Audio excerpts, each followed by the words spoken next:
ਸਤਿ ਸ਼੍ਰੀ ਅਕਾਲ। ਤੁਸੀਂ ਜੁੜੇ ਹੋਏ ਹੋ ਪੰਜਾਬੀ ਰੇਡੀਓ USA ਦੇ ਨਾਲ ਤੇ ਮੈਂ ਹਾਂ ਪ੍ਰਵੀਨ ਸ਼ਰਮਾ ਲੈ ਕੇ ਹਾਜ਼ਰ ਹਾਂ ਪ੍ਰੋਗਰਾਮ ਖਬਰ ਤੇ ਨਜ਼ਰ ਪ੍ਰੋਗਰਾਮ ਦੇ ਵਿੱਚ ਕਈ ਅਹਿਮ ਤੇ ਕਈ ਖਾਸ ਖਬਰਾਂ ਨੂੰ ਲੈ ਕੇ ਚਰਚਾ ਕਰਨ ਦੇ ਲਈ ਜੁੜ ਚੁੱਕੇ ਨੇ ਪੰਜਾਬ ਤੋਂ ਪੱਤਰਕਾਰ ਦੀਪਕ ਸ਼ਰਮਾ ਚਨਾਰਥਲ ਜੀ। ਸ਼ਰਮਾ ਜੀ, ਸਤਿ ਸ਼੍ਰੀ ਅਕਾਲ। ਸਵਾਗਤ ਹੈ ਜੀ ਪੰਜਾਬੀ ਰੇਡੀਓ USA ਤੇ। ਸਤਿ ਸ਼੍ਰੀ ਅਕਾਲ ਪ੍ਰਵੀਨ ਜੀ, ਸਾਰੇ ਦਰਸ਼ਕਾਂ ਨੂੰ, ਸਾਰੇ ਸਰੋਤਿਆਂ ਨੂੰ ਮੇਰੀ ਪਿਆਰ ਭਰੀ ਸਤਿ ਸ਼੍ਰੀ ਅਕਾਲ ਜੀ। ਅੱਗੇ ਵਧਣ ਤੋਂ ਪਹਿਲਾਂ ਧੰਨਵਾਦ ਕਰਦੇ ਚਲੀਏ ਸਪਾਂਸਰਸ ਦਾ, ਜਿਹੜੇ ਜ਼ਰੀਆ ਬਣਦੇ ਨੇ ਇਹਨਾਂ ਪ੍ਰੋਗਰਾਮਾਂ ਨੂੰ ਤੁਹਾਡੇ ਤੱਕ ਪਹੁੰਚਾਉਣ ਦੇ ਲਈ। ਖਾਲਸਾ ਇੰਸ਼ੋਰੈਂਸ ਏਜੰਸੀ ਵਾਲੇ, ਜਿਨ੍ਹਾਂ ਤੋਂ ਤੁਸੀਂ ਹਰ ਤਰੀਕੇ ਦੀ ਇੰਸ਼ੋਰੈਂਸ ਲੈ ਸਕਦੇ ਹੋ। ਇੰਸ਼ੋਰੈਂਸ ਬਾਰੇ ਪਤਾ ਕਰਨ ਦੇ ਲਈ ਇਹਨਾਂ ਦਾ ਨੰਬਰ ਹੈ 408-272-2500। ਇਹ 1992 ਤੋਂ ਲਗਾਤਾਰ ਇੰਸ਼ੋਰੈਂਸ ਬਿਜ਼ਨਸ ਦੇ ਵਿੱਚ ਸ਼ਾਨਦਾਰ ਸੇਵਾਵਾਂ ਦੇ ਰਹੇ ਨੇ ਤੇ ਅਮਰੀਕਾ ਭਰ ਦੇ ਵਿੱਚ ਇੰਸ਼ੋਰੈਂਸ ਕਰਦੇ ਨੇ। ਓਬਾਮਾ ਕੇਅਰ, ਮੈਡੀਕੇਅਰ ਜਾਂ ਫਿਰ ਕਵਰਡ ਕੈਲੀਫੋਰਨੀਆ ਬਾਬਤ ਪਾਲਿਸੀ ਕਰਵਾਉਣ ਦੇ ਲਈ, ਸਲਾਹ ਲੈਣ ਦੇ ਲਈ ਅੱਜ ਹੀ ਕਾਲ ਕਰੋ 408-272-2500 ਤੇ। ਟਰਕੀਅਨ ਇਮੀਗ੍ਰੇਸ਼ਨ ਲਾ ਫਰਮ ਵਾਲੇ, ਜੇ ਟਰਕੀਆਨਾ ਟੋਨੀ ਟਰਕੀਆਨਾ ਦੇ ਨਾਲ ਤੁਸੀਂ US ਇਮੀਗ੍ਰੇਸ਼ਨ ਬਾਬਤ ਕੋਈ ਵੀ ਸਲਾਹ ਕਰਨੀ ਹੈ, ਕੋਈ ਵੀ ਸਵਾਲ ਪੁੱਛਣਾ, ਤੇ ਇਹਨਾਂ ਦਾ ਨੰਬਰ ਹੈ 4159090503। ਗੁਰਦੀਪ ਸਿੰਘ ਬਿਰਦੀ ਕਲੋਬਿਸ, ਮਨਦੀਪ ਸਿੰਘ, ਸੰਦੀਪ ਕੌਰ ਸੈਨ ਹੋਸੇ, ਗੁਰਪਾਲ ਸਿੰਘ ਸੈਕਰਾਮੈਂਟੋ, ਸਰਬਜੀਤ ਸਿੰਘ ਸ਼ੋਕਰ ਟਰਲਕ ਤੇ ਕਮਲਜੀਤ ਸਿੰਘ ਮੱਖਣ ਦੌਲਤਪੁਰੀਆ ਸੈਂਟਰਲ ਵੈਲੀ ਤੋਂ। ਇਹਨਾਂ ਸਾਰੇ ਹੀ ਸਪਾਂਸਰਸ ਦਾ ਬਹੁਤ ਬਹੁਤ ਧੰਨਵਾਦ। ਤੇ ਜੇਕਰ ਤੁਸੀਂ ਵੀ ਪੰਜਾਬੀ ਰੇਡੀਓ USA ਦੇ ਇਹਨਾਂ ਪ੍ਰੋਗਰਾਮਾਂ ਨੂੰ ਸਪਾਂਸਰ ਕਰਨਾ ਚਾਹੁੰਦੇ ਹੋ ਤਾਂ ਸਟੂਡੀਓ ਦਾ ਨੰਬਰ ਹੈ 408-272-5200। ਅੱਜ ਦਾ ਇਹ ਖਬਰ ਤੇ ਨਜ਼ਰ ਪ੍ਰੋਗਰਾਮ ਸਾਲ 2024 ਦੀ 27 ਮਈ ਦਾ ਪ੍ਰੋਗਰਾਮ ਹੈ ਤੇ ਦਿਨ ਅੱਜ ਸੋਮਵਾਰ ਹੈ। ਖਬਰਾਂ ਦੀ ਸ਼ੁਰੂਆਤ ਕਰੀਏ ਪੰਜਾਬ ਦੇ ਉਹਨਾਂ 3 ਹਲਕਿਆਂ ਤੋਂ ਸ਼ਰਮਾ ਜੀ, ਜਿਨ੍ਹਾਂ ਦੇ ਵਿੱਚ ਕਿਆਸ ਰਾਈਆਂ, ਚਰਚਾਵਾਂ ਜਾਂ ਹਵਾ ਦੱਸਦੀ ਹੈ ਕਿ ਇੱਥੇ ਬਾਜ਼ੀ ਪਲਟ ਗਈ ਹੈ। ਜੇਕਰ ਪਲਟੀ ਹੈ ਤਾਂ ਹੱਕ ਦੇ ਵਿੱਚ ਕਿਹਦੇ ਗਈ ਹੈ ਤੇ ਹੱਥੋਂ ਕਿਹਦੋਂ ਨਿਕਲੀ ਹੈ ਜੀ? ਬਿਲਕੁਲ ਪ੍ਰਵੀਨ ਜੀ, ਆਪਾਂ ਅਕਸਰ ਪੰਜਾਬ ਦੀਆਂ ਇਹਨਾਂ ਲੋਕ ਸਭਾ ਚੋਣਾਂ ਦੇ ਹਵਾਲੇ ਨਾਲ, ਪੰਜਾਬ ਦੀਆਂ 13 ਸੀਟਾਂ ਦੇ ਹਵਾਲੇ ਨਾਲ ਗੱਲ ਕਰਦੇ ਰਹੇ ਹਾਂ ਜੀ। ਪਰ ਆਪਾਂ ਗੱਲ ਕਰਦੇ ਰਹੇ ਕਿ ਬੇਸ਼ੱਕ ਮਾਹੌਲ ਦੇ ਵਿੱਚ ਅਜਿਹੀ ਚਰਚਾ ਹੈ ਜਾਂ ਅਜਿਹੀ ਰੰਗ ਘੁਲਿਆ ਨਜ਼ਰ ਆਉਂਦਾ ਹੈ ਕਿ ਆਮ ਆਦਮੀ ਪਾਰਟੀ ਤੇ ਕਾਂਗਰਸ ਮੁਕਾਬਲਾ ਬਣ ਗਿਆ ਹੈ ਲਗਭਗ, ਜਾਂ ਫਿਰ ਇਹ ਵੀ ਨਿਕਲਦਾ ਰਿਹਾ ਕਿ ਹਰ ਸੀਟ ਦੇ ਉੱਤੇ ਤੀਏ ਚੌਥੇ ਨੰਬਰ ਵਾਲਾ ਕਾਫੀ ਕੁਝ ਤੈਅ ਕਰੇਗਾ। ਮਤਲਬ ਜ਼ਿਆਦਾਤਰ ਸੀਟਾਂ ਦੇ ਉੱਤੇ ਇਸ ਵਾਰ ਤਿਕੋਣਾ ਮੁਕਾਬਲਾ ਜਾਂ ਚਕੋਣਾ ਮੁਕਾਬਲਾ, ਇੱਥੋਂ ਤੱਕ ਕਿ ਕਈ ਸੀਟਾਂ ਤੇ 5 ਕੋਣਾ ਮੁਕਾਬਲਾ ਵੀ ਇਸ ਵਾਰ ਪੰਜਾਬ ਦੇਖਣ ਨੂੰ ਮਿਲਿਆ। ਪਹਿਲਾਂ ਏਦਾਂ ਨਹੀਂ ਹੁੰਦਾ ਸੀ। ਪਰ ਆਪਾਂ ਨਾਲ ਇਹ ਵੀ ਗੱਲ ਕਰਦੇ ਰਹੇ ਕਿ ਜਿਉਂ-ਜਿਉਂ ਦਿਨ ਨੇੜੇ ਆਉਣਗੇ ਤਿਉਂ-ਤਿਉਂ ਸਥਿਤੀ ਸਾਫ਼ ਹੋਣ ਲੱਗੇਗੀ ਜੀ। ਤੇ ਹੁਣ ਲਗਭਗ ਸਾਫ਼ ਮਤਲਬ ਦਿਖਣ ਲੱਗਿਆ ਕਿ ਕੀ ਝਲਕਾਰਾ ਹੈ। ਜੇਕਰ ਮੈਂ ਇਸ ਝਲਕਾਰੇ ਦੇ ਵੱਲੋਂ ਗੱਲ ਕਰਾਂ ਤਾਂ ਅੱਜ ਪੰਜਾਬ ਦੇ ਵਿੱਚ, ਭਾਰਤ ਦੇ ਵਿੱਚ 28 ਤਰੀਕ ਦੀ ਸਵੇਰ ਹੋ ਗਈ ਆ। ਠੀਕ ਹੈ ਜੀ। ਤੇ 28 ਤਰੀਕ ਦੀ ਸਵੇਰ ਦਾ ਮਤਲਬ ਅੱਜ 28 ਦਾ ਦਿਨ, 29 ਦਾ ਦਿਨ ਤੇ 30 ਦਾ ਦਿਨ, 3 ਦਿਨ ਚੋਣ ਪ੍ਰਚਾਰ ਨੂੰ ਬਚੇ ਨੇ ਜੀ। ਤੇ 31 ਨੂੰ ਚੌਥਾ ਦਿਨ ਤੇ 4 ਦਿਨਾਂ ਬਾਅਦ ਵੋਟਾਂ ਪੈ ਜਾਣੀਆਂ। ਮਤਲਬ ਹੁਣ 4 ਦਿਨ ਨੇ। ਔਰ ਆਪਾਂ ਪਹਿਲਾਂ ਵੀ ਗੱਲ ਕਰਦੇ ਹਾਂ ਕਿ 1 ਜੂਨ ਨੂੰ ਵੋਟਾਂ ਰੱਖਣ ਦਾ ਆਪਣੇ ਆਪ 'ਚ ਇੱਕ ਸਵਾਲ ਹੈ ਕਿ ਇਹ ਦਿਨ ਕਿਉਂ ਚੁਣੇ। ਤੇ ਪਰ 1 ਜੂਨ ਦੇ ਹਵਾਲੇ ਨਾਲ ਹੀ ਹੁਣ ਤੁਸੀਂ ਕਹਿ ਸਕਦੇ ਹੋ ਕਿ ਜਿਉਂ-ਜਿਉਂ ਉਹ ਤਰੀਕ ਨੇੜੇ ਆ ਰਹੀ ਆ, ਤਿਉਂ-ਤਿਉਂ ਪੰਜਾਬ ਦੇ ਵਿੱਚ 3 ਤੋਂ 4 ਹਲਕਿਆਂ 'ਚ ਹਵਾ ਬਦਲ ਰਹੀ ਆ। ਤੇ ਰਵਾਇਤੀ ਪਾਰਟੀਆਂ ਜਿਹੜੀਆਂ ਕਹਿੰਦੀਆਂ ਨੇ ਕਿ ਸਾਡਾ ਹੀ ਸਾਰੀ ਉਮਰ ਦਾ ਅਧਿਕਾਰ ਹੈ, ਚਾਹੇ ਉਹ ਕਾਂਗਰਸ ਹੋਵੇ, ਚਾਹੇ ਉਹ ਅਕਾਲੀ ਹੋਵੇ, ਚਾਹੇ ਉਹ ਭਾਜਪਾ ਹੀ ਹੋਣ, ਤੇ ਚਾਹੇ ਹੁਣ ਨਵੇਂ ਕ੍ਰਾਂਤੀਕਾਰੀ ਬਣੇ ਆਮ ਆਦਮੀ ਪਾਰਟੀ ਵਾਲੇ ਹੋਣ, ਇਹਨਾਂ 4 ਪਾਰਟੀਆਂ ਨੂੰ 3 ਹਲਕਿਆਂ ਦੇ ਵਿੱਚ ਹੁਣ ਤਰੇੜੀਆਂ ਆ ਗਈਆਂ ਜੀ। ਠੀਕ ਹੈ ਜੀ। ਨਤੀਜੇ ਕੁਝ ਹੋਣ, ਪਰ ਜਿਨ੍ਹਾਂ ਨੂੰ ਇਹ ਮੰਨ ਕੇ ਚੱਲ ਰਹੀਆਂ ਸੀਗੀਆਂ ਧਿਰਾਂ ਕਿ ਇਹ ਸਾਡੀ ਵੋਟ ਕੱਟਣਗੀਆਂ ਤੇ ਵੋਟ ਕੱਟਣ ਦਾ ਕਿਹਨੂੰ ਫਾਇਦਾ ਕਿਹਨੂੰ ਨੁਕਸਾਨ, ਹੁਣ ਉਹਨਾਂ ਨੂੰ ਇਸ ਡਰ ਲੱਗਣ ਲੱਗਿਆ ਕਿ ਸਾਡੀ ਸੀਟ ਵੀ ਕੱਟਣਗੀਆਂ। ਮੈਂ ਹਲਕਾ ਖਡੂਰ ਸਾਹਿਬ ਤੋਂ ਹੀ ਗੱਲ ਸ਼ੁਰੂ ਕਰਦਾ ਜੀ। ਹਲਕਾ ਖਡੂਰ ਸਾਹਿਬ ਤੋਂ ਜਦੋਂ ਆਮ ਆਦਮੀ ਪਾਰਟੀ ਨੇ ਲਾਲਜੀਤ ਭੁੱਲਰ ਨੂੰ ਟਿਕਟ ਦਿੱਤੀ, ਤਦ ਲੋਕ ਕਹਿੰਦੇ ਵੀ ਸਰਕਾਰ ਹੈਗੀ ਆ, ਮੰਤਰੀ ਆ, ਤੇ ਹੋਰ ਕਿਸੇ ਨੇ ਇੱਥੇ ਕਿਹਨੇ ਨਾਲ ਖੜਨਾ। ਤੇ ਲਾਲਜੀਤ ਭੁੱਲਰ ਦਾ ਉਦੋਂ ਇਹ ਪਤਾ ਲੱਗਿਆ ਜਦੋਂ ਰਾਮਗੜੀਆ ਭਾਈਚਾਰਾ ਤੇ ਸੁਨਿਆਰਾ ਭਾਈਚਾਰੇ ਨੇ ਝੰਡਾ ਚੱਕ ਲਿਆ। ਤੇ ਇੱਧਰ ਫਿਰ ਕਾਂਗਰਸ ਕੁਲਵੀਰ ਜੀਰੇ ਨੂੰ ਲਿਆਈ ਤੇ ਅਕਾਲੀ ਦਲ ਬਟੋਹਾ ਨੂੰ ਲਿਆਏ ਤੇ ਭਾਜਪਾ ਹੀ ਮੰਨਾ ਨੂੰ ਲਿਆਏ। ਹੁਣ ਇਹ ਚਾਰੇ ਆਪਣੇ ਆਪ ਨੂੰ ਦੌੜ 'ਚ ਮੰਨ ਰਹੇ ਸੀ, ਪਰ ਲੋਕਾਂ ਨੂੰ ਸਮਝ ਨਹੀਂ ਸੀ ਕਿ ਨਾ ਚਾਰਾਂ ਨੂੰ ਚੋਂ ਵੋਟ ਕਿਹਨੂੰ ਪਾਈਏ। ਜੀ ਜੀ। ਤੇ ਸਾਰੀ ਦੁਵਿਧਾ ਦੇ ਵਿਚਾਲੇ ਅਚਾਨਕ ਪਤਾ ਲੱਗਿਆ ਕਿ ਡਿਬਰੂਗੜ੍ਹ ਜੇਲ੍ਹ ਤੋਂ ਅੰਮ੍ਰਿਤਪਾਲ ਸਿੰਘ ਹੋਰੀ ਕਾਗਜ਼ ਭਰ ਰਹੇ ਨੇ। ਤੇ ਉਹ ਕਾਗਜ਼ ਭਰਨਾ ਤੇ ਉਹਨਾਂ ਦੇ ਮਾਪਿਆਂ ਵੱਲੋਂ ਚੋਣ ਪ੍ਰਚਾਰ ਸ਼ੁਰੂ ਕਰਨਾ, ਕੁਝ ਸਮਰਥਕਾਂ ਦਾ ਨਿੱਤਰ ਆਉਣਾ, 1 ਦਿਨ 2 ਦਿਨ 4 ਦਿਨ ਚੱਲਦੇ ਪਿੰਡਾਂ ਦੇ ਵਿੱਚ ਹਵਾ ਚੱਲ ਪਈ ਕਿ ਬਈ ਅੰਮ੍ਰਿਤਪਾਲ ਦੀ ਲਹਿਰ ਬਣ ਰਹੀ ਆ। ਆਪਾਂ ਉਹ ਵੀ ਗੱਲ ਕੀਤੀ ਸੀ ਕਿ ਪਿੰਡਾਂ 'ਚ ਅੰਮ੍ਰਿਤਪਾਲ ਦੀ ਪਕੜ ਆ ਤੇ ਇਸ ਨੂੰ ਲੈ ਕੇ ਦੂਜੀਆਂ ਧਿਰਾਂ ਆਪਣਾ ਹਿਸਾਬ ਕਿਤਾਬ ਲਾ ਰਹੀਆਂ ਨੇ ਕਿ ਕਿਹਨੂੰ ਫਾਇਦਾ, ਕਿਹਨੂੰ ਨਫਾ, ਕਿਹਨੂੰ ਨੁਕਸਾਨ। ਪਰ ਪਿਛਲੇ 3 ਕੁ ਦਿਨਾਂ 'ਚ 3 ਸੀਟਾਂ ਤੇ ਅਜਿਹੀ ਹਵਾ ਬਦਲੀ, ਖਾਸ ਕਰ ਖਡੂਰ ਸਾਹਿਬ ਹਲਕੇ ਤੋਂ, ਕਿ ਅੰਮ੍ਰਿਤਪਾਲ ਸਿੰਘ ਹੁਣ ਮੁੱਖ ਧਾਰਾ 'ਚ ਦੌੜ 'ਚ ਆ ਗਏ। ਠੀਕ ਹੈ ਜੀ। ਤੇ ਹੁਣ ਇਹ ਰਵਾਇਤੀ ਪਾਰਟੀਆਂ ਦੇ 4 ਉਮੀਦਵਾਰਾਂ ਨੂੰ ਇਹ ਫਿਕਰ ਆ ਕਿ ਜੇ ਇੱਕ ਡਿੰਗ ਵੀ ਅਗਾਂਹ ਗਈ ਤਾਂ ਫੀਤਾ ਛੂ ਲੈਣਾ। ਸੋ ਇਸ ਲਈ ਇੱਥੇ ਜਿਹੜੇ ਇਹ ਹਿਸਾਬ ਕਿਤਾਬ ਲਾਉਂਦੇ ਸੀ ਕਿ ਸਾਡੀਆਂ ਵੋਟਾਂ ਕੱਟਣਗੇ, ਉਹਨਾਂ ਨੂੰ ਇਹ ਫਿਕਰ ਹੈ ਕਿ ਹਾਂ ਸਾਡੀ ਸੀਟ ਜਾ ਵੀ ਸਕਦੀ ਹੈ। ਸੋ ਅੰਮ੍ਰਿਤਪਾਲ ਸਿੰਘ ਹੋਰੀ ਪੂਰੀ ਚਰਚਾ 'ਚ ਵੀ ਨੇ, ਔਰ ਜੇਲ੍ਹ 'ਚੋਂ ਅੰਦਰੋਂ ਬੈਠ ਕੇ ਲੋਕ ਉਹਨਾਂ ਦੀ, ਜਦੋਂ ਲੋਕ ਕਿਸੇ ਮੁਹਿੰਮ ਚਲਾਉਣ ਲੱਗ ਜਾਂਦਾ ਕੁਝ ਵੀ ਨਤੀਜੇ ਹੋ ਸਕਦੇ ਆ। ਹਾਂਜੀ ਹਾਂਜੀ ਮਸਲਾ ਪ੍ਰਵੀਨ ਜੀ ਇਹਨਾਂ ਦੇ ਸਿਧਾਂਤਾਂ ਨਾਲ, ਭਾਜਪਾ ਦਾ ਆਪਣਾ ਸਿਧਾਂਤ ਆ, ਕਾਂਗਰਸੀਆਂ ਦਾ ਆਪਣਾ, ਅਕਾਲੀਆਂ ਦਾ ਆਪਣਾ ਫਾਰਮੂਲਾ ਹੈ, ਆਪ ਆਪਣੇ ਏਜੰਡੇ ਤੇ ਚੱਲਦੀ ਆ, ਤੇ ਅੰਮ੍ਰਿਤਪਾਲ ਹੋਰਾਂ ਦਾ ਆਪਣਾ ਏਜੰਡਾ। ਬਿਲਕੁਲ ਤੁਸੀਂ ਇਹਨਾਂ ਦੇ ਏਜੰਡੇ ਨਾਲ ਸਹਿਮਤ ਹੋ ਜਾਂ ਨਹੀਂ ਹੋ, ਇਹਨਾਂ ਦੇ ਸਿਧਾਂਤ ਨਾਲ ਸਹਿਮਤ ਹਾਂ ਜਾਂ ਨਹੀਂ ਆ, ਇਹ ਸਵਾਲ ਨਹੀਂ ਹੈ। ਸਵਾਲ ਆਪਾਂ ਲੋਕਾਂ ਦੇ ਹਵਾਲੇ ਨਾਲ, ਹਲਕੇ ਦੇ ਹਵਾਲੇ ਨਾਲ ਕਰ ਰਹੇ ਹਾਂ ਕਿ ਉੱਥੇ ਕੀ ਖੇਡ ਪਲਟ ਰਹੀ ਆ, ਉੱਥੇ ਸਿਆਸੀ ਬਾਜੀ ਕਿਵੇਂ ਪਲਟ ਰਹੀ ਆ। ਸੋ ਇਸ ਹਵਾਲੇ ਨਾਲ ਗੱਲ ਕਰਦੇ ਹਾਂ। ਅੱਜ ਦੀ ਤਰੀਕ ਦੇ ਵਿੱਚ ਅੰਮ੍ਰਿਤਪਾਲ ਸਿੰਘ ਹੋਰੀ ਇਹਨਾਂ ਚਾਰੇ ਉਮੀਦਵਾਰਾਂ ਤੇ ਭਾਰੂ ਪੈਂਦੇ ਨਜ਼ਰ ਆਉਣ ਲੱਗੇ। ਠੀਕ ਹੈ ਜੀ। ਸੋ ਹੁਣ ਉਹ ਨਤੀਜਾ ਉਸ ਸਥਿਤੀ 'ਚ ਬਦਲਦਾ ਜਾਂ ਨਹੀਂ ਬਦਲਦਾ, ਇਹ ਅਜੇ ਵੀ 4 ਦਿਨ ਹੈਗੇ ਨੇ, ਇੱਥੇ 24 ਘੰਟਿਆਂ 'ਚ ਖੇਡ ਪਲਟ ਜਾਂਦੀ ਆ। ਪਰ ਅੱਜ ਦੀ ਤਰੀਕ ਦੇ ਵਿੱਚ ਖਡੂਰ ਸਾਹਿਬ ਹਲਕੇ ਤੋਂ ਇਹ ਖਬਰ, ਠੀਕ ਹੈ ਜੀ, ਇਸੇ ਹਲਕੇ ਦਾ ਅਸਰ ਫਰੀਦਕੋਟ ਤੱਕ ਪਹੁੰਚ ਗਿਆ। ਅੱਛਾ, ਇਹਦਾ ਹੀ ਅਸਰ ਹੈ। ਫਰੀਦਕੋਟ ਦੇ ਵਿੱਚ ਜਦੋਂ ਆਮ ਆਦਮੀ ਪਾਰਟੀ ਨੇ ਕਰਮਜੀਤ ਅਨਮੋਲ ਨੂੰ ਟਿਕਟ ਦਿੱਤੀ, ਤਦ ਲੋਕਾਂ ਨੇ ਕਿਹਾ ਕਿ ਲੈ ਬਾਈ ਸੀਟ ਵੀ ਗਈ। ਕਹਿੰਦੇ ਕਿ ਕਰਮਜੀਤ ਅਨਮੋਲ ਸਧਾਰਨ ਘਰ ਤੋਂ ਹੈ, ਸਾਊ ਮੁੰਡਾ ਹੈ, ਨਾਮੀ ਕਲਾਕਾਰ ਹੈ, ਸਰਕਾਰ ਦੇ ਨੇੜੇ ਹੈ, ਮੁੱਖ ਮੰਤਰੀ ਦਾ ਜਿਗਰੀ ਯਾਰ ਹੈ। ਸੋ ਇੰਨੇ ਅਲੰਕਾਰ ਨੇ ਕਿ ਇਹਨੂੰ ਤਾਂ ਸੀਟ ਕੱਢੀ ਉਹ ਕੱਢੀ। ਜਦੋਂ ਉਹਦੇ ਸਾਹਮਣੇ ਅਮਰਜੀਤ ਕੌਰ ਸਾਹੋਕੇ, ਰਾਜਵਿੰਦਰ ਸਿੰਘ ਲਾਹੇ, ਅਕਾਲੀ ਦਲ ਨੇ ਰਾਜਵਿੰਦਰ ਨੂੰ ਤੇ ਕਾਂਗਰਸ ਨੇ ਸਾਹੋਕੇ ਨੂੰ ਟਿਕਟ ਦਿੱਤੀ, ਲੋਕ ਕਹਿੰਦੇ ਕਿ ਹੁਣ ਤਾਂ ਕੋਈ ਮੁਸ਼ਕਲ ਹੈ ਨਹੀਂ, ਇਹ ਤਾਂ ਕਰਮਜੀਤ ਅਨਮੋਲ ਲਈ ਰਾਹ ਹੋਰ ਆਸਾਨ ਹੋ ਗਿਆ। ਫਿਰ ਹੰਸਰਾਜ ਹੰਸ ਆਏ ਤੇ ਲੋਕ ਕਹਿੰਦੇ ਵੀ ਰੋਮਾਂਚਕਤਾ ਬਣ ਗਿਆ ਹੁਣ ਮੁਕਾਬਲਾ, ਇਹ ਚੋਣ ਪ੍ਰਚਾਰ ਦੀ ਸਵਾਦ ਤਾਂ ਆਊਗਾ ਪਰ ਸੀਟ ਤਾਂ ਕਰਮਜੀਤ ਤੇ ਲੈ ਜਾਊਗਾ ਜੀ। ਪਰ ਫਿਰ ਸਰਬਜੀਤ ਸਿੰਘ ਖਾਲਸਾ ਦੀ ਐਂਟਰੀ ਹੁੰਦੀ ਆ, ਬਿਆਨ ਸਿੰਘ ਹੋਰਾਂ ਦੇ ਮੁੰਡੇ ਦੀ। ਸੋ ਜਦੋਂ ਸਰਬਜੀਤ ਸਿੰਘ ਖਾਲਸਾ ਹੋਰੀ ਮੈਦਾਨ 'ਚ ਨਿੱਤਰਦੇ ਨੇ, ਤਦ ਲੋਕ ਕਹਿੰਦੇ ਕਿ ਵੀ ਇਹ ਪਿੰਡਾਂ ਦੇ ਵਿੱਚ ਵੋਟ ਕੱਟੂਗਾ। ਠੀਕ ਹੈ ਜੀ। ਖਾਸ ਕਰਕੇ ਆਹ ਰਾਜਨੀਤਿਕ ਪਾਰਟੀਆਂ ਆਪਣਾ ਆਪਣਾ ਹਿਸਾਬ ਕਿਤਾਬ ਲਾਉਣ ਲੱਗੀਆਂ ਕਿ ਕਿਹਦੀ ਵੋਟ ਕਿਹਨੂੰ ਕੱਟੂਗੀ, ਕਿਹਦੀ ਨੁਕਸਾਨ ਹੋਊਗਾ, ਕਿਹਨੂੰ ਨਹੀਂ। ਅਚਾਨਕ ਪਿੰਡਾਂ ਦੇ ਵਿੱਚ ਸਰਬਜੀਤ ਸਿੰਘ ਦੇ ਲਈ ਇੱਕ ਲਹਿਰ ਬਣ ਲੱਗੀ। ਠੀਕ ਹੈ ਜੀ। ਤੇ ਪਰ ਤਾਂ ਵੀ ਮਤਲਬ ਦਿੱਲੀ ਕੰਨੀ ਨੂੰ ਗੱਡੀ ਕਰਮਜੀਤ ਅਨਮੋਲ ਦੀ ਤੇਜ਼ ਭੱਜਦੀ ਨਜ਼ਰ ਆਉਂਦੀ ਸੀ। ਪਰ ਹੰਸਰਾਜ ਹੰਸ ਨੇ ਜਿਵੇਂ ਉੱਥੇ ਨਵੇਂ ਦਾ ਚਾਲ ਚੱਲੇ, ਕਦੇ ਰੋਲੇ, ਕਦੇ ਮਿੰਨਤ ਰਾਜਾ ਮਿੰਨਤ ਬਣ ਗਏ, ਕਦੇ ਆਪਣੀ ਗੱਡੀ ਭੰਨਣ ਵਾਲਾ ਮਸਲਾ ਆ ਗਿਆ, ਕਦੇ ਕਿਸਾਨਾਂ ਨੂੰ ਧਮਕੀ ਦੇਣ ਵਾਲਾ ਮਸਲਾ ਆ ਗਿਆ। ਉਹਦੇ ਨਾਲ ਇੱਕ ਵੋਟ ਬੈਂਕ ਹੰਸਰਾਜ ਦੇ ਝੰਡੇ ਥੱਲੇ ਵੀ ਇਕੱਠਾ ਹੋਇਆ, ਔਰ ਉਹ ਹੈਗਾ ਅੱਜ ਦੀ ਤਰੀਕ 'ਚ। ਸੋ ਉਸ ਨੂੰ ਲੈ ਕੇ ਵੀ ਕਰਮਜੀਤ ਅਨਮੋਲ ਹੋਰਾਂ ਦਾ ਫਿਕਰ ਵੱਧਦਾ, ਆਮ ਆਦਮੀ ਪਾਰਟੀ ਦਾ ਫਿਕਰ ਵੱਧਦਾ ਕਿ ਹੰਸਰਾਜ ਦੀ ਜੇ ਵੋਟ ਵੱਧਦੀ ਆ ਤਾਂ ਕੀ ਸਾਡਾ ਨੁਕਸਾਨ। ਪਰ ਇਹ ਸਭ ਦੇ ਦਰਮਿਆਨ ਸਰਬਜੀਤ ਸਿੰਘ ਖਾਲਸਾ ਆਪਣੀ ਚਾਲ ਤੁਰਿਆ ਆ ਰਿਹਾ ਸੀਗਾ ਕਿ ਉਸੇ ਦਿਨ ਪਤਾ ਲੱਗਿਆ ਕਿ ਜਦੋਂ ਉਹਦੀ ਗੱਡੀ ਤੇਜ਼ ਸਪੀਡ ਫੜਦਿਆਂ ਹੋਇਆ ਕਰਮਜੀਤ ਅਨਮੋਲ ਦੀ ਗੱਡੀ ਨੂੰ ਖਹਿ ਕੇ ਲੰਘਦੀ ਨਜ਼ਰ ਆਉਣ ਲੱਗ ਪਈ, ਤੇ ਇਹ ਚਰਚੇ ਹੋ ਗਏ ਕਿ ਬਾਈ ਜੀ ਹੰਸਰਾਜ ਤਾਂ ਵਿਚਾਲੇ ਆਪਣੀ ਗੱਡੀ ਭਜਾਈ ਤਾਂ ਫਿਰਦਾ, ਪਰ ਟੱਕਰ ਤਾਂ ਹੁਣ 2 ਗੱਡੀਆਂ 'ਚ ਇਹਨਾਂ 'ਚ ਹੋ ਗਈ। ਸੋ ਉਹਨਾਂ 'ਚੋਂ ਕਿਹੜੀ ਪਹਿਲਾਂ ਲਾਲ ਫੀਤੇ ਨੂੰ ਛੂਹਦੀ ਆ, ਕਿਹੜੀ ਬਾਜੀ ਮਾਰਦੀ ਆ ਗੱਡੀ ਇਸ ਕਾਰਾਂ ਦੀ ਰੇਸ 'ਚ, ਹਲਕਾ ਫਰੀਦਕੋਟ ਤੋਂ ਕੌਣ ਨਿਕਲ ਕੇ ਦਿੱਲੀ ਨੂੰ ਪਹੁੰਚਦਾ, ਇਹ ਦੇਖਣ ਵਾਲੀ ਗੱਲ ਹੋਊਗੀ।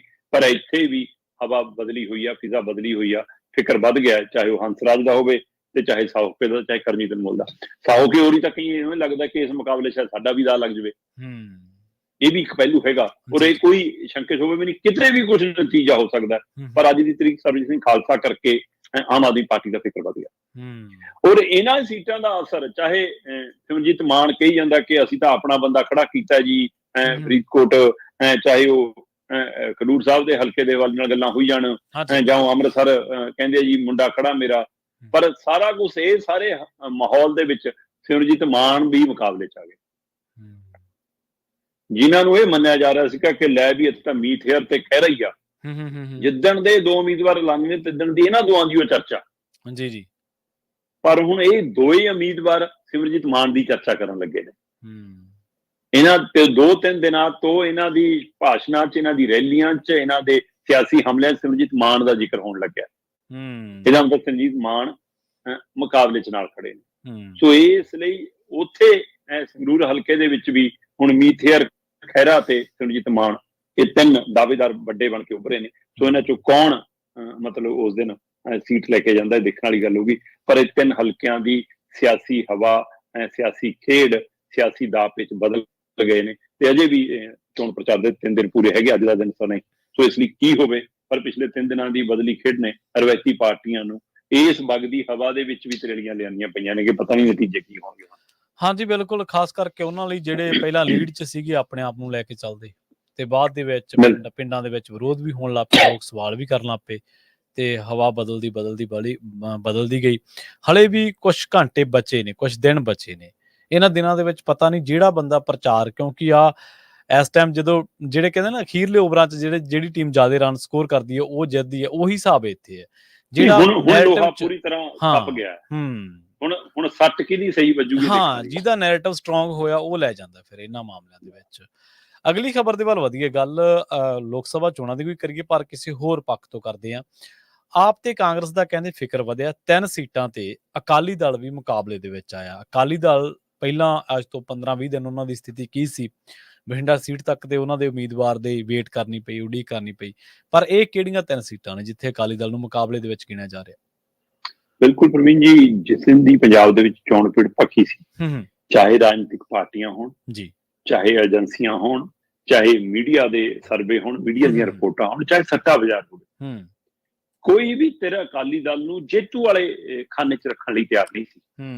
ਉਹ ਇਹ ਤਾਂ ਕਹਿੰਦਾ ਸੀ ਕਿ ਅਕਾਲੀ ਦਲ ਦੇ ਉਮੀਦਵਾਰ ਦੀਆਂ ਪਈਆਂ ਵੋਟਾਂ ਕਿਸੇ ਦੀ ਜਿੱਤ ਹਾਰ ਤੈਅ ਕਰਨਗੀਆਂ, ਪਰ ਉਹ ਜਿੱਤ ਵਾਲੇ ਖਾਨੇ 'ਚ ਫਿੱਟ ਨਹੀਂ ਆ ਰਿਹਾ ਸੀ। ਹਾਂ, ਇਹ ਵੀ ਮੰਨਿਆ ਜਾ ਰਿਹਾ ਸੀ ਪਿਛਲੇ 10 ਕੁ ਦਿਨਾਂ ਤੋਂ ਪ੍ਰਵੀਨ ਜੀ ਕਿ ਇਸ ਵਾਰ ਅਕਾਲੀ ਦਲ ਦਾ ਵੋਟ ਬੈਂਕ ਪਿਛਲੀ ਵਾਰ ਨਾਲੋਂ ਥੋੜਾ ਵਧੇਗਾ।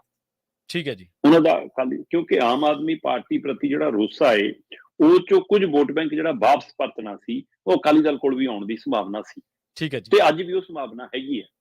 ਇਸ ਲਈ ਇਸ ਵਾਰ ਜੇਕਰ ਅਕਾਲੀ ਦਲ ਆਪਣਾ ਵੋਟ ਬੈਂਕ ਪਹਿਲਾਂ ਨਾਲੋਂ ਕੁਝ ਵਧਾਉਂਦਾ ਹੈ ਤਾਂ ਉਹਦੇ ਲਈ ਵੀ ਸਥਿਤੀ ਠੀਕ ਹੋ ਸਕਦੀ ਹੈ। ਪਰ ਪਿਛਲੇ 4-5 ਦਿਨਾਂ ਤੋਂ ਇਹ ਵੀ ਰਿਪੋਰਟਾਂ ਆਉਣ ਲੱਗੀਆਂ, ਇੱਥੋਂ ਤੱਕ ਕਿ ਸੱਟਾ ਬਾਜ਼ਾਰ ਵੀ ਇਸ ਹਵਾਲੇ ਨਾਲ ਗੱਲ ਕਰਨ ਲੱਗਿਆ ਕਿ ਪੰਜਾਬ ਦੇ ਵਿੱਚ ਅੱਜ ਦੀ ਤਰੀਕ ਦੇ ਵਿੱਚ ਸ਼੍ਰੋਮਣੀ ਅਕਾਲੀ ਦਲ 3 ਸੀਟਾਂ ਤੇ ਸਿੱਧੇ ਮੁਕਾਬਲੇ 'ਚ ਆ ਗਿਆ।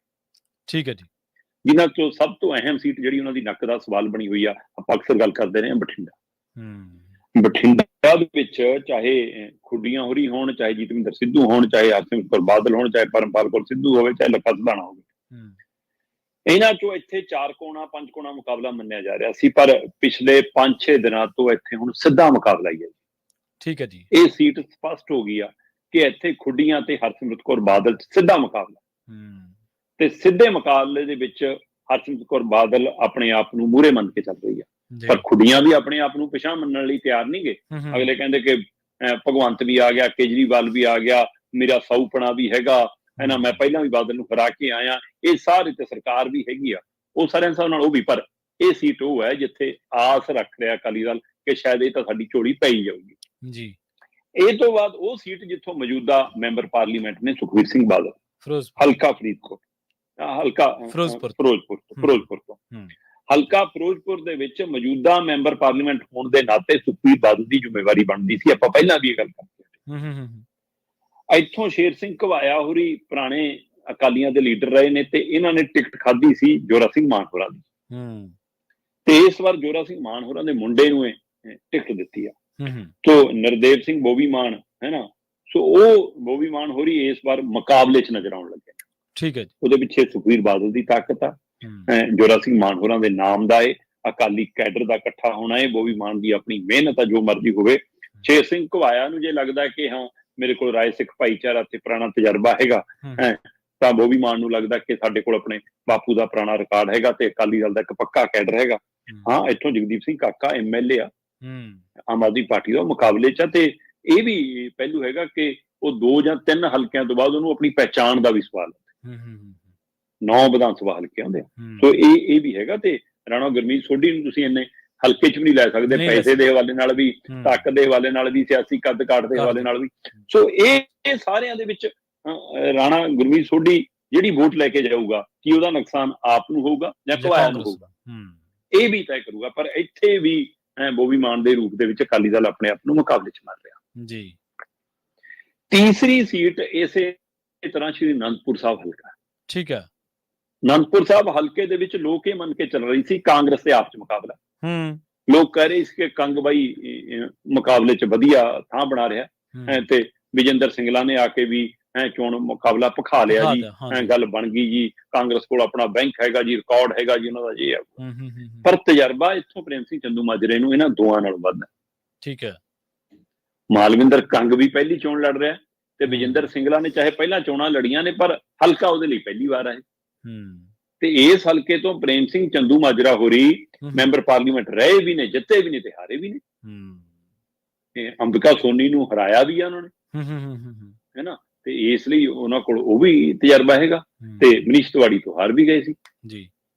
ਪਰ ਇਸ ਵਾਰ ਹੁਣ ਪ੍ਰੇਮ ਸਿੰਘ ਚੰਦੂ ਮਾਜਰਾ ਨੂੰ ਲੱਗਦਾ ਕਿ ਮੇਰੇ ਲਈ ਮਾਹੌਲ ਠੀਕ ਆ, ਤੇ ਕਾਫੀ ਹੱਦ ਤੱਕ ਚਰਚੇ ਨੇ ਕਿ ਉਹਨਾਂ ਨੂੰ ਠੀਕ ਠਾਕ ਹਵਾ ਮਿਲਣ ਲੱਗੀ ਆ, ਤੇ ਉਹ ਹੁਣ ਇਸ 3 ਕੋਣੇ ਮੁਕਾਬਲੇ ਨੂੰ 2 ਕੋਣਾ ਬਣਾਉਣ ਦੇ ਵੱਲ ਸਥਿਤੀ ਤੇ ਆਕੜੇ ਨੇ।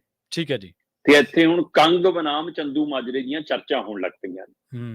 ਸੋ ਇਹ ਚਰਚਾ ਅਕਾਲੀ ਦਲ ਲਈ ਸਹਾਈ ਆ।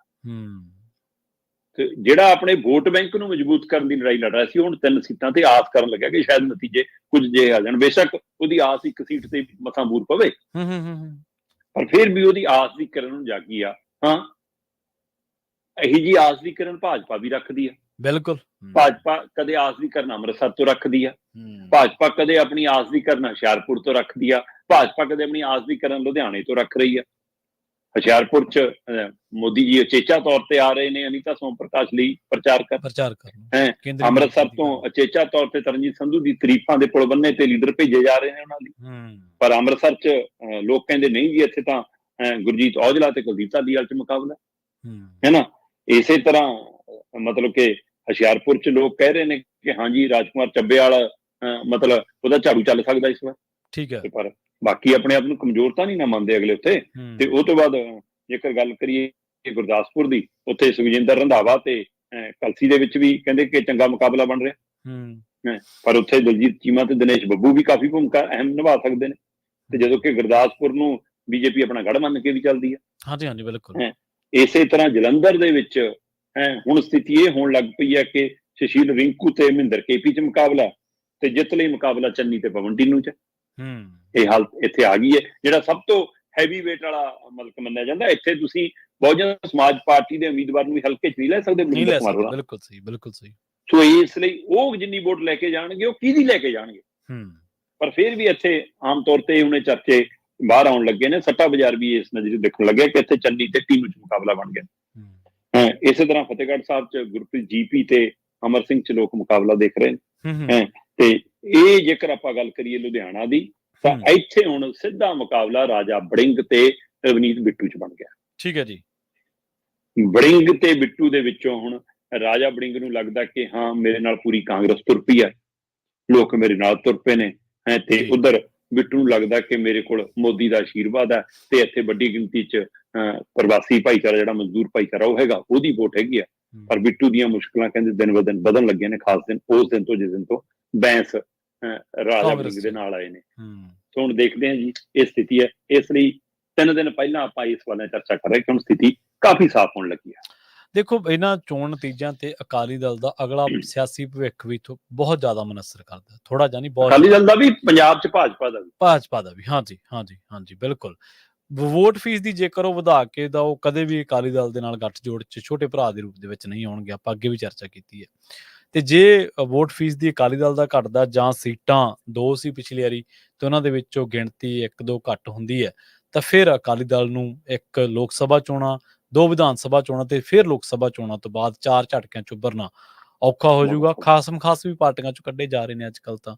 ਆਦੇਸ਼ ਪ੍ਰਤਾਪ ਸਿੰਘ ਕੈਰੋਂ। ਸੋ ਬੁਖਲਾਹਟ ਜਾਂ ਅੰਦਰੂਨੀ ਹਲਚਲ ਨੂੰ ਭਾਂਪਿਆ ਜਾ ਸਕਦਾ ਹੈ।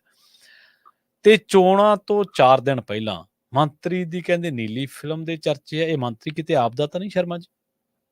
ਬਿਲਕੁਲ ਜੀ, ਦਾਅਵੇ ਇਹੀ ਕੀਤੇ ਜਾ ਰਹੇ ਨੇ ਕਿ ਇੱਕ ਫਿਲਮ ਮੀਡੀਆ ਅਦਾਰਿਆਂ ਨੂੰ ਬਾਹਰਲੇ ਮਤਲਬ ਵਿਦੇਸ਼ੀ ਨੰਬਰਾਂ ਤੋਂ ਲਿੰਕ ਤੋਂ ਭੇਜੀ ਗਈ, ਤੇ ਉਸ ਲਿੰਕ ਦੇ ਵਿੱਚ ਜਿਹੜਾ ਵਿਅਕਤੀ ਦਿਖ ਰਿਹਾ ਉਹ ਦਾਅਵਾ ਕੀਤਾ ਜਾ ਰਿਹਾ ਕਿ ਉਹ ਆਮ ਆਦਮੀ ਪਾਰਟੀ ਦਾ ਮੰਤਰੀ ਹੈ। ਨਾ ਤਾਂ ਇਸ ਮਸਲੇ ਤੇ ਅਜੇ ਤੱਕ ਆਮ ਆਦਮੀ ਪਾਰਟੀ ਨੇ ਮੂੰਹ ਖੋਲਿਆ, ਨਾ ਮੰਤਰੀ ਨੇ ਕਿਸੇ ਨੇ ਮੂੰਹ ਖੋਲਿਆ, ਪਰ ਵਿਰੋਧੀਆਂ ਦੇ ਹਮਲੇ ਸ਼ੁਰੂ ਹੋ ਗਏ ਨੇ।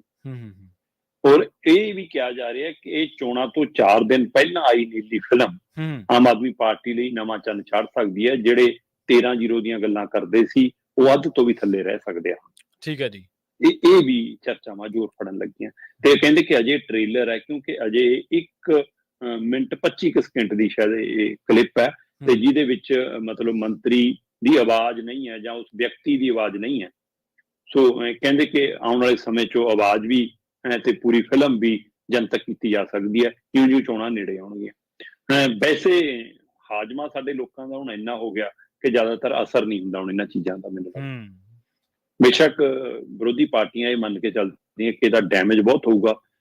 ਇੱਥੇ ਸੁੱਚਾ ਸਿੰਘ ਲੰਘ ਗਿਆ ਕਾਂਡ, ਹੈ ਨਾ, ਉਹ ਕਟਾਰੂ ਚੱਕ, ਹੈ ਨਾ, ਉਹ ਬੀਤ ਲਿਆ ਕਾਂਡ। ਸੋ ਇਸ ਲਈ ਹੁਣ ਇਹ ਕੀ ਸਾਡਾ ਹਾਜ਼ਮਾ ਐਡਾ ਵੱਡਾ ਹੋ ਗਿਆ ਕਿ ਸਾਨੂੰ ਇਹ ਚੀਜ਼ਾਂ ਹੁਣ ਹਿੱਟ ਨਹੀਂ ਕਰਦੀਆਂ। ਪਰ ਫਿਰ ਵੀ ਇਹ ਚਰਚਾ ਚੋਣਾਂ ਤੋਂ ਪਹਿਲਾਂ ਆਉਣ ਦੀ ਖਮਿਆਜ਼ਾ ਆਮ ਆਦਮੀ ਪਾਰਟੀ ਨੂੰ ਭੁਗਤਣਾ ਪੈ ਸਕਦਾ। ਕਿਤੇ ਨਾ ਕਿਤੇ ਤਾਂ ਅਸਰ ਹੁੰਦਾ। ਸੈਂਸਿਟਿਵ ਲੋਕ ਇਸ ਨੂੰ ਬੜੀ ਗੰਭੀਰਤਾ ਨਾਲ ਲੈਂਦੇ ਆ। ਜੀ ਜੀ, ਅਗਲੀ ਖਬਰ ਦੇ ਵੱਲ ਵਧੀਏ, ਗੱਲ ਕਰੀਏ ਅਕਾਲੀ ਦਲ ਦੀ ਸਿਆਸਤ ਦੇ ਬਾਰੇ। ਕੈਰੋਂ ਵਾਲੀ ਕਾਰਵਾਈ ਕਹਿੰਦੇ ਮਲੂਕਾ ਤੇ ਵੀ ਹੋਊਗੀ, ਪਰ ਹੋਊਗੀ ਚੋਣਾਂ ਤੋਂ ਬਾਅਦ। ਅਕਾਲੀ ਦਲ ਕਿਸੇ ਜੋਖਮ ਨੂੰ ਲੈਣ ਦੇ ਰੌਂ ਦੇ ਵਿੱਚ ਨਹੀਂ ਹੈ। ਨਹੀਂ, ਦੇਖੋ, ਆਦੇਸ਼ ਪ੍ਰਤਾਪ ਕੈਰੋਂ ਦੇ ਉੱਤੇ ਜਿਹੜੀ ਕਾਰਵਾਈ ਕੀਤੀ ਆ ਉਹ ਕਹਿੰਦੇ ਜੀ ਬਲਟੋਹਾ ਦੇ ਦਬਾਅ ਹੇਠ ਕੀਤੀ ਆ। ਠੀਕ ਹੈ ਜੀ। ਕਹਿੰਦੇ ਜੀ ਬੇਸ਼ੱਕ ਇਹ ਲੰਮੇ ਸਮੇਂ ਤੋਂ ਚਰਚਾ ਸੀ, ਚੋਣਾਂ ਤੋਂ ਪਹਿਲਾਂ ਵੀ ਚਰਚਾ ਸੀ ਕਿ ਆਦੇਸ਼ ਪ੍ਰਤਾਪ ਕੈਰੋਂ ਹੋਰੀ ਪਾਲਾ ਬਦਲ ਸਕਦੇ ਆ ਖੁਦੇ। ਕਿੰਨੀ ਵਾਰ ਚਰਚਾਵਾਂ ਚੱਲੀਆਂ, ਕਦੇ ਕਾਂਗਰਸ ਕੰਨੀ ਜਾਣਦੀਆਂ, ਕਦੇ ਭਾਜਪਾ ਕੰਨੀ ਜਾਣਦੀਆਂ, ਕਦੇ ਚੁੱਪ ਰਹਿਣ ਦੀਆਂ, ਹੈ ਨਾ। ਤੇ ਪਰ ਫਿਰ ਵੀ ਮੈਨੂੰ ਲੱਗਦਾ ਕਿ ਅਕਾਲੀ ਦਲ ਲਈ ਮਸਲਾ ਇੱਕ ਲੀਡਰ ਦੇ ਖਿਲਾਫ ਕਾਰਵਾਈ ਦਾ ਨਹੀਂ ਸੀ, ਵਿੱਚੋਂ ਰਿਸ਼ਤਾ ਸੀ ਜਿਹੜਾ ਉਹ ਆੜੇ ਆਉਂਦਾ ਸੀ ਬਾਦਲਾਂ ਦੇ। ਕਿ ਰਿਸ਼ਤਾ ਬਹੁਤ ਨਾਜ਼ੁਕ ਰਿਸ਼ਤਾ ਹੈ। ਰਿਸ਼ਤਿਆਂ ਚੋਂ ਸਭ ਤੋਂ ਜੇ ਘਰਾਂ 'ਚ ਮਤਲਬ ਆਓ ਭਗਤ ਵਾਲਾ ਰਿਸ਼ਤਾ ਤਾਂ ਉਹ ਕੈਰੋਂ ਨਾਲ ਰਿਸ਼ਤਾ ਸੀਗਾ। ਸੋ ਇਸ ਲਈ ਹੋ ਸਕਦਾ ਕਿ ਇਹ ਮੁਸ਼ਕਲ ਹੋਵੇ, ਪਰ ਆਖਰ ਬਲਟੋਹਾ ਦੀ ਚੱਲ ਗਈ ਜਾਂ ਅੱਕ ਚੱਬਿਆ ਕਿ ਇਹ ਕਾਰਵਾਈ ਹੋ ਗਈ। ਉਸ ਕਾਰਵਾਈ ਤੋਂ ਬਾਅਦ ਜਦ ਇਹ ਚਰਚਾ ਤੁਰ ਪਈ ਕਿ ਫਿਰ ਮਲੂਕਾ ਖਿਲਾਫ ਕਾਰਵਾਈ ਕਿਉਂ? ਹਾਂਜੀ, ਬਿਲਕੁਲ ਚੱਲਣੀ ਸੀ। ਸਿਕੰਦਰ ਸਿੰਘ ਮਲੂਕਾ ਨੂੰ ਕਿਉਂ ਬਖਸ਼ਿਆ ਜਾ ਰਿਹਾ? ਪਰ ਇੱਧਰ ਆਦੇਸ਼ ਪ੍ਰਤਾਪ ਕੈਰੋਂ ਦੇ ਹੱਕ ਦੇ ਵਿੱਚ ਉਹੀ ਬੰਦੇ ਆ ਗਏ ਜਿਨ੍ਹਾਂ ਦੀ ਘਰ ਵਾਪਸੀ ਹੋਈ। ਢੀਂਡਸਾ ਵੀ ਕੈਰੋਂ ਦੇ ਹੱਕ 'ਚ ਖੜ ਗਏ ਤੇ ਬੀਬੀ ਜਗੀਰ ਕੌਰ ਵੀ ਹੱਕ 'ਚ ਖੜ ਗਈ। ਤੇ ਇੱਧਰ ਜਦੋਂ ਹੀ ਮਲੂਕੇ ਦੇ ਖਿਲਾਫ ਕਾਰਵਾਈ ਦੀ ਆਵਾਜ਼ ਅੰਦਰ ਉੱਠਣ ਲੱਗੀ ਤਾਂ ਉਹਦੇ ਹੱਕ ਦੇ ਵਿੱਚ ਭੁੰਦੜ ਹੋਰੀ ਖੜ ਗਏ। ਕਹਿੰਦੇ ਐ ਕਿਵੇਂ ਜੀ, ਉਹਨੇ ਕੀ ਕਿਹਾ ਜੀ, ਕਿਤੇ ਕੁਛ ਕਿਹਾ ਜੀ। ਅਗਲੇ ਵੀਡੀਓ ਦਿਖਾਉਣ ਲੱਗੇ, ਕਹਿੰਦੇ ਆਹ ਚੱਕੋ ਜੀ, ਇੰਨਾ ਤਾਂ ਭਾਜਪਾਈਆਂ ਨੇ ਮੋਦੀ ਦਾ ਗੁਣਗਾਨ ਨਹੀਂ ਕੀਤਾ ਜਿੰਨਾ ਮਲੂਕਾ ਨੇ ਕਹਿੰਦੇ।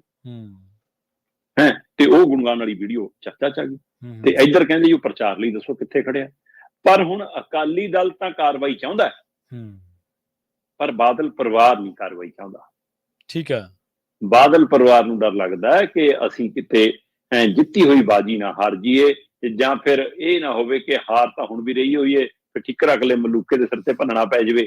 ਇਸ ਲਈ ਉਹ ਕਹਿੰਦੇ ਕਿ ਆਪਾਂ ਇਹ ਕੋਈ ਰਿਸਕ ਨਹੀਂ ਲੈਣਾ, ਆਪਾਂ ਬਠਿੰਡਾ ਸੀਟ ਨੂੰ ਲੈ ਕੇ ਕੋਈ ਖੇਡ ਨਹੀਂ ਖੇਡ ਸਕਦੇ। ਉਹਨਾਂ ਨੂੰ ਲੱਗਦਾ ਕਿ ਇਹਦਾ ਅਸਰ ਸਿੱਧਾ ਬਠਿੰਡਾ ਤੇ ਜਾਊਗਾ, ਹਾਲੇ ਤਾਂ ਚੁੱਪਚਾਪ ਫਿਰ ਖੁੱਲ੍ਹੇਆਮ ਹੋ ਜਾਊਗਾ। ਸੋ ਇਸ ਲਈ ਮੰਨਿਆ ਜਾ ਰਿਹਾ ਹੈ ਕਿ ਸਿਕੰਦਰ ਸਿੰਘ ਮਲੂਕਾ ਤੇ ਪਾਰਟੀ ਅਨੁਸ਼ਾਸਨ ਭੰਗ ਕਰਨ ਦਾ ਜਾਂ ਪਾਰਟੀ ਦੇ ਉਲਟ ਭੁਗਤਣ ਦਾ ਐਕਸ਼ਨ ਤਾਂ ਲਿਆ ਜਾਊਗਾ, ਪਰ ਉਹ 1 ਜੂਨ ਜਾਂ 4 ਜੂਨ ਤੋਂ ਬਾਅਦ ਲਿਆ ਜਾਊਗਾ। ਠੀਕ ਹੈ। ਜੇ ਤਾਂ ਲੈਣਾ ਹੀ ਹੋਇਆ ਐਕਸ਼ਨ, ਫਿਰ ਨਤੀਜੇ ਨਹੀਂ ਇੰਤਜ਼ਾਰ ਕਰਨਗੇ, ਫਿਰ 1 ਨੂੰ ਇਹ ਸ਼ਾਮ ਨੂੰ ਚਿੱਠੀ ਆ ਜਾਊਗੀ, ਨਹੀਂ ਤਾਂ ਫਿਰ ਨਤੀਜੇ ਨਿਰਭਰ ਕਰਨਗੇ ਨਤੀਜੇ ਕੀ ਆਉਂਦੇ ਨੇ। ਸੋ ਇਹ ਕਾਰਵਾਈ ਹੋਣ ਦੀ ਆਸ ਖਾਪੀ ਹੈ ਜੀ। ਹਾਂ, ਜੇ ਉਦੋਂ ਤੱਕ ਡੈਮੇਜ ਕੰਟਰੋਲ ਨਹੀਂ ਕੀਤਾ ਜਾਂਦਾ ਮਲੂਕਾ ਹੋਰਾਂ ਵੱਲੋਂ ਤਾਂ ਮਲੂਕਾ ਤੇ ਕਾਰਵਾਈ ਹੋਊਗੀ 1 ਜੂਨ ਨੂੰ ਜਾਂ 4 ਜੂਨ। ਦੇਖੋ, ਬੜੀ ਵਿਚਿੱਤਰ ਜੀ ਗੱਲ ਹੈ। ਮੈਂ ਤੁਹਾਡੇ ਨਾਲ ਇੱਕ ਛੋਟੀ ਜੀ ਗੱਲ ਸ਼ੇਅਰ ਕਰਦਾ ਸ਼ਰਮਾ ਜੀ। ਕਹਿੰਦੇ ਮਲੂਕਾ ਅਨੁਸ਼ਾਸਨੀ ਕਮੇਟੀ ਦੇ ਚੇਅਰਮੈਨ ਹੈ ਤੇ ਅਨੁਸ਼ਾਸਨ ਉਹਨਾਂ ਦੇ ਆਪ ਦੇ ਪਰਿਵਾਰ ਦੇ ਵਿੱਚ ਹੀ ਕਾਇਮ ਨਹੀਂ ਗਿਆ, ਉਹਨਾਂ ਨੇ ਆਪ ਹੀ ਕਾਇਮ ਨਹੀਂ ਰੱਖਿਆ। ਸੁਖਦੇਵ ਸਿੰਘ ਢੀਂਡਸਾ ਬਾਰੇ ਕਿਹਾ ਜਾਂਦਾ ਕਿ ਉਹਨਾਂ ਨੂੰ ਸਰਪ੍ਰਸਤ ਬਣਾਤਾ। ਸਰਪ੍ਰਸਤ ਦੇ ਮੁੰਡੇ ਨੂੰ ਟਿਕਟ ਨਹੀਂ ਮਿਲੀ। ਸੋ ਹਾਲਾਤ ਤੁਸੀਂ ਦੇਖ ਲਓ ਕਿ ਇਹ ਤੋਂ ਪਤਾ ਲੱਗਦਾ ਕਿ ਜਿਹੜੀਆਂ ਚੀਜ਼ਾਂ ਅਹੁਦੇਦਾਰੀਆਂ ਹੁੰਦੀਆਂ ਡੰਮੀ ਹੁੰਦੀਆਂ, ਅਸਲੀ ਕੰਟਰੋਲ ਜਿਹਦੇ ਕੋਲੇ ਹੈ ਉਹਦੇ ਕੋਲੇ ਹੈ। ਬਿਲਕੁਲ ਇਹ ਸਾਰਾ ਕੁਝ ਡੰਮੀ ਸਿਸਟਮ ਹੈ, ਸਾਰਿਆਂ ਨੂੰ ਪਤਾ। ਤੇ ਹੁਣ ਜੇ ਖੜਗੇ ਹੋਰੀ ਪ੍ਰਧਾਨ ਨੇ ਤਾਂ ਸਭ ਨੂੰ ਪਤਾ ਕਿ ਪ੍ਰਧਾਨਗੀ ਉੱਤੇ ਕਾਂਗਰਸ ਕੌਣ ਕਰਦਾ। ਹਾਂਜੀ, ਕੌਣ ਰਿਹਾ। ਬਿਲਕੁਲ ਸਹੀ ਹੈ। ਸਟੀਕ ਉਦਾਹਰਨ ਹੈ ਇਸ ਮਾਮਲੇ 'ਚ। ਪੰਜਾਬ ਦੇ ਵਿੱਚ ਗਰਮੀ ਦੀ ਗੱਲ ਕਰੀਏ, ਸਿਆਸੀ ਪਾਰਾ ਤਾਂ ਚੜ੍ਹਿਆ ਹੀ ਹੋਇਆ ਸ਼ਰਮਾ ਜੀ। ਪੰਜਾਬ ਦੇ ਵਿੱਚ ਕਹਿੰਦੇ ਪਿਛਲੇ 13 ਸਾਲਾਂ ਦਾ ਰਿਕਾਰਡ ਟੁੱਟ ਗਿਆ ਤੇ ਪਾਰਾ 50 ਡਿਗਰੀ ਤਾਪਮਾਨ ਨੂੰ ਛੂਹਣ ਲੱਗਿਆ। ਕਦੇ ਪੰਜਾਬ ਹਰਾ ਭਰਾ ਹੁੰਦਾ ਸੀ, ਪੰਜਾਬ ਦੇ ਵਿੱਚ ਦਰਖਤ ਹੈ ਨਹੀਂ ਗੇ, ਕਿ ਲੋਕਾਂ ਦੇ ਰਹਿਣ ਸਹਿਣ, ਲੋਕਾਂ ਦੀਆਂ ਆਦਤਾਂ ਜਾਂ ਆਵਾਜਾਈ ਜਾਂ ਹੋਰ ਇਹਨਾਂ ਚੀਜ਼ਾਂ ਨੇ ਵੀ ਤਾਪਮਾਨ ਜਾਂ ਵਾਤਾਵਰਨ ਨੂੰ ਖਾਸਾ ਪ੍ਰਭਾਵਿਤ ਕੀਤਾ ਜੀ। ਦੇਖੋ, ਇਹ ਇੱਕ ਪਾਸੇ ਤਾਂ ਇਹ ਗਲੋਬਲੀ ਵਰਤਾਰਾ ਹੈ। ਹਾਂਜੀ। ਦੂਸਰੇ ਪਾਸੇ ਇਹ ਮਨੁੱਖੀ ਨਲਾਇਕੀਆਂ ਦਾ ਨਤੀਜਾ ਹੈ। ਤੀਏ ਪਾਸੇ ਆਪਾਂ ਜੇ ਪੰਜਾਬ ਦੇ ਵੱਲ ਨਾਲ ਗੱਲ ਕਰੀਏ ਤਾਂ ਆਪਣੇ ਸਿਧਾਂਤਾਂ ਤੋਂ, ਆਪਣੀਆਂ ਰਵਾਇਤਾਂ ਤੋਂ ਆਪਾਂ ਟੁੱਟੇ ਹਾਂ, ਹੈ ਨਾ। ਸੋ ਜੋ ਸਾਨੂੰ ਸਾਡੇ ਧਾਰਮਿਕ ਅਕੀਦਿਆਂ ਚੋਂ ਵੀ ਸੁਨੇਹਾ ਮਿਲਦਾ ਰਿਹਾ ਤਾਂ ਉਹਦੇ ਵੀ ਧਾਰਨੀ ਨਹੀਂ ਰਹੇ।